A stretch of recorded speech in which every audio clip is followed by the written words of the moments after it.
what you want, when you want it, where you want it. This is The Mesh.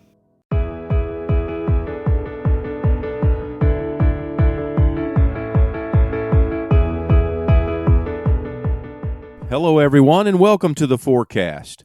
We are your connection to the who's who in the game of golf. We hope to make you laugh, learn, and win, and grow your golf IQ. I'm your host, Allen Burton, Director of Instruction for the Allen Burton Golf Academy at Lake Hickory Country Club in Hickory, North Carolina. I'd like to thank our listeners for tuning in, and you can find us on themesh.tv and all your favorite podcast platforms such as Apple Podcasts, Spotify, Stitcher Radio, iHeartRadio, and Google Play. Be sure to check all the other programs out on themesh.tv as well, and they're all produced right here in Western North Carolina. Today, I'd like to discuss with you an opportunity to improve, as a golfer, your practice plan. How many of you are spending time on the range and you're not seeing the fruits of that labor? And we want to discuss some ideas that might help you structure more fruitfulness, more productivity out of your practice plans. So a couple ideas we'll get into today, and I'm looking forward to this sharing with you and what I see the golfers that I coach struggle with when it comes to practice. The driving range is where you think you want to practice, and of course our industry kind of guides you there out of convenience. And I want to discuss what the practice range offers that doesn't replicate what the golf course is going to require. One of the ideas that we get on the range, we've got a pile of golf balls there in front of us, and we've got this perfect grass. It's level. There's no unlevelness to the range typically. And we've got our 7-iron in our hand, and we might hit 30 7-irons in a row off of that perfect lie, off of that flat terrain. And then the golf course is not going to ever create that opportunity for you. So you're actually practicing something you're not going to ever do on the course. You're not going to hit 37 irons in a row off of perfect flat level lie. So let's think about the dichotomy of practice versus play and what the driving range offers. And it offers convenience. So you want to go into a very specific type of practice when you have to use the driving range for your practice. And we want you to understand that is we call it a block practice environment.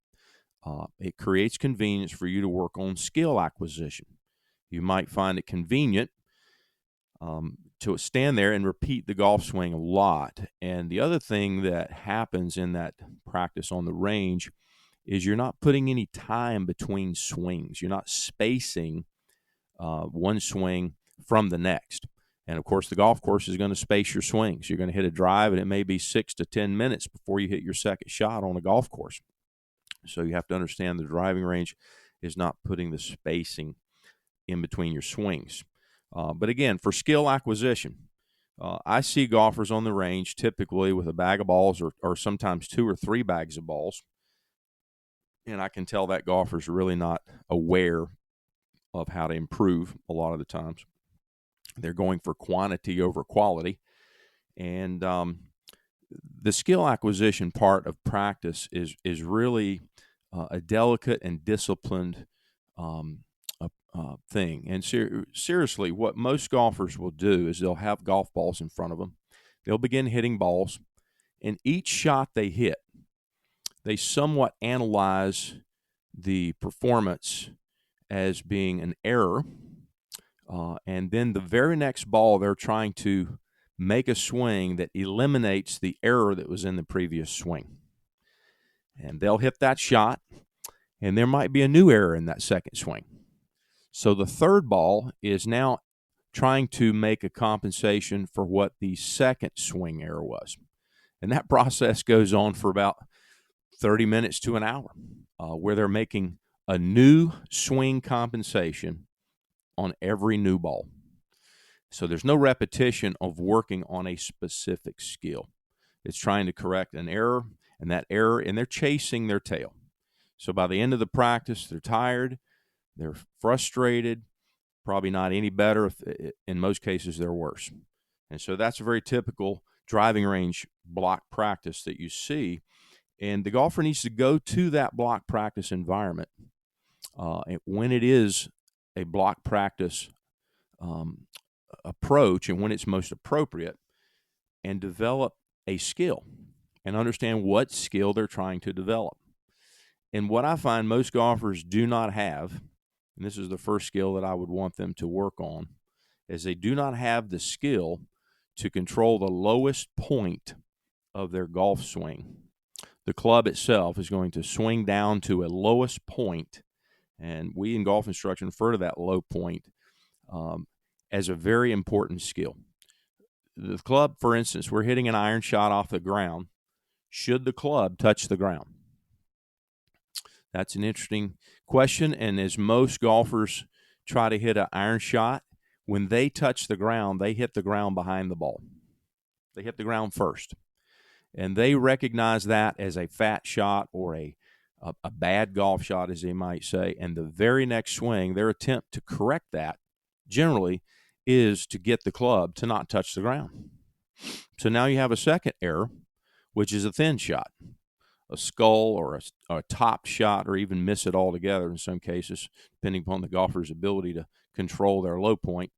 And what they do not recognize is in both cases, the error was actually the lowest point of the swing was behind the ball. The one in the ground hit the fat shot. The one out of the ground hit the thin shot. And they go back and forth between lowering and raising the low point and playing poor golf. So what that golfer doesn't understand is their low point needs to move forward to properly strike an iron shot. It needs to be low enough and forward enough to strike a solid shot. When the ball is sitting on the ground, that is an absolute requirement for striking the ball solid. So that skill, low point control, honestly might be the very, very thing that's keeping this golfer shooting high scores. We find that golfers that have a low point, oftentimes 4 inches in front of the golf ball with a typical iron shot, are pretty good ball strikers. Generally, tour players have a low point 3 to 5 inches in front of their golf ball when they hit irons off the ground. So that skill has to be learned, developed, and understood. You might be working on that skill for quite some time, but until you have that skill, you're not going to become a great ball striker. So that's very important. Block practice could be used to develop that low point control. And if you have trouble with it, get with a good golf instructor and let them help discern why you're having challenges with your low point. But that would be a very important skill to acquire. This podcast is sponsored by Jackson Creative, a custom communication agency located in downtown Hickory, North Carolina, specializing in online content creation. To learn more, visit thejacksoncreative.com. Jackson Creative, we tell your story. The next concept that we need to discuss, away from block practice, how much random practice do you do? And what is random practice? Well, random is simulating what the golf course is going to ask for. You might use the range for convenience, but on the range, are you practicing random shots with random clubs to random targets and random lies? That means move the ball into a divot, hit a 9-iron to a specific target. The next swing, tee the ball up, hit a driver, define a fairway on the driving range that is the fairway for a particular hole that you might play, and hit that tee shot. In doing so and practicing more random, you can simulate playing a golf course. Play a course in your mind that you're familiar with, hit the tee shot that the first hole is going to require.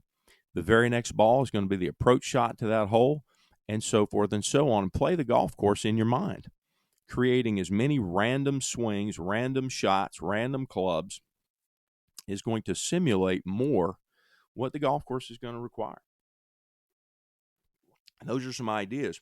Certainly, most golfers never make it to that random phase of their practice very often. The only random practice they get is when they actually play. So I hear a lot, hey, well, I'm good on the range, but boy, when I go to the course, I struggle. Well, that's why. You're not doing enough random practice. You don't understand the process to create or discipline yourself to create a random environment when you're practicing. And the final form of practice you might use And this one's a big one, especially for competitive golfers. And it's called competitive practice. What we need to understand about competitive golf is it seems more important to the golfer. When we play in a tournament, our nervousness or anxiety elevates because we realize now we've got to make every putt. There's not going to be any gimmies out there today. I'm going to have to post a score. All my friends are going to see this score on the internet or on the scoreboard here at the clubhouse. And so it's an important round. And I think oftentimes golfers don't train to perform competitively. They take the pressure off when they practice. So what does that mean? Take the pressure off. There's no penalty for hitting a bad range shot. There's no, I've got to find this golf ball and hit it again. It's not your ball, so if you lose it, nothing out of your pocket. And so there's this lack of importance or lack of pressure when you're practicing versus a tournament round when it's your golf ball, your score, and your reputation on the line. So those are some ideas. How do we create a more competitive mindset when we practice? Well, the idea is you might not always have a competitor to make practice competitive, but you always have yourself. You can always be competitive against your personal best in any particular skill of your game. I'll give you an example. When you're on the driving range and you're practicing, add the competitive element to your tee shots. So what you're going to do is you're going to take your driver and you're going to try to hit 9 consecutive tee shots, defining a target. The parameters for a fairway might be a couple of targets on the range and say, well, I'm going to hit 9 tee shots in a row, and this is my fairway between the 2 flags. How many times out of 9 did you get the ball in play? You're going for your personal best. On your first attempt, it might be 3 drives out of 9 that you got into play. And then the second time you try it, you're trying to get 4. Eventually, you'll work your personal best number upwards towards 9. Your goal is to be as consistent at putting the ball in play as possible with the driver. So that's an idea of creating some competitiveness. And as the pressure builds, you feel your performance improving. That pressure that's created in your mind is really very important to try and create when you practice so you can deal with it in a competitive environment.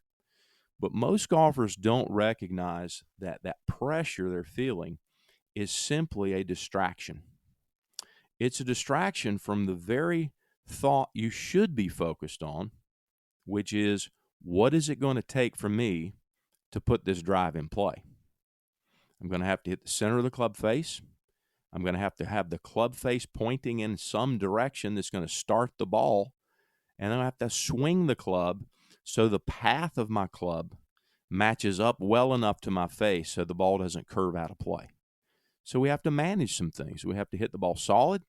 We have to have the face and the path coordinated so the ball can be in play.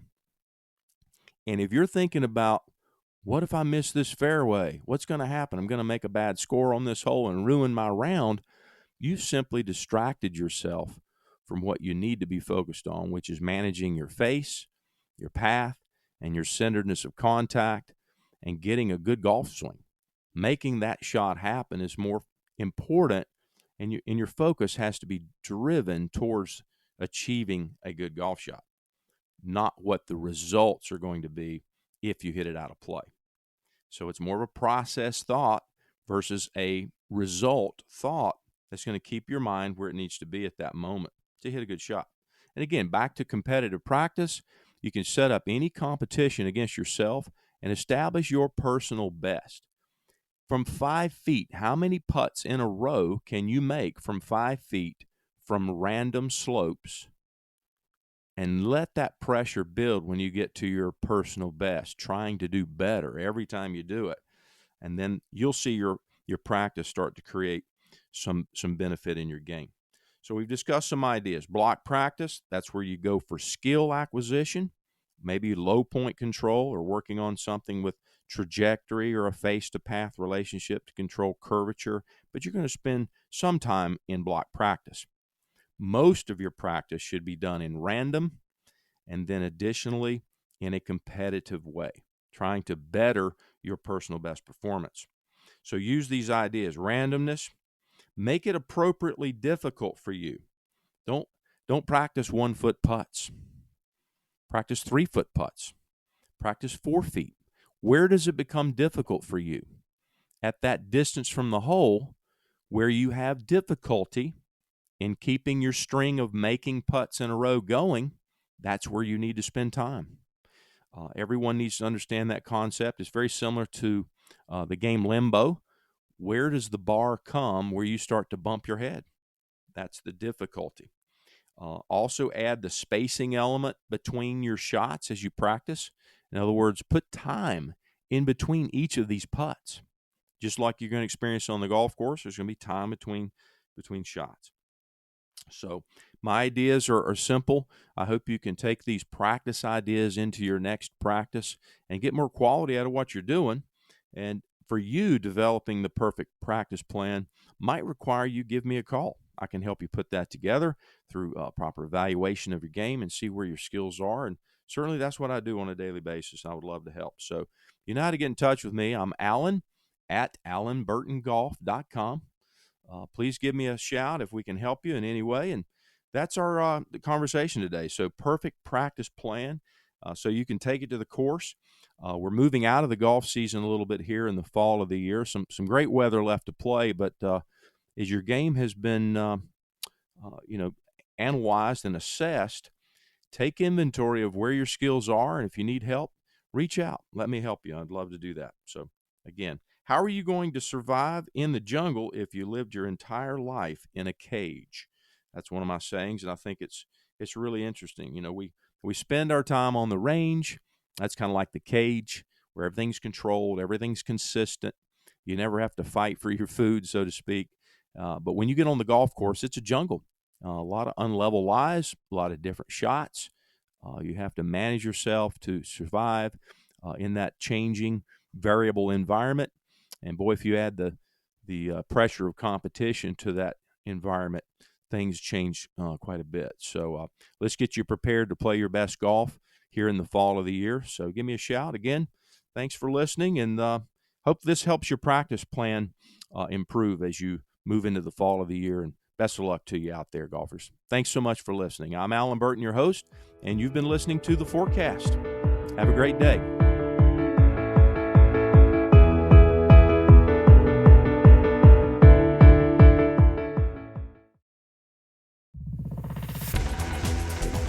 You've been listening to The Mesh, an online media network of shows and programs ranging from business to arts, sports to entertainment, music to community.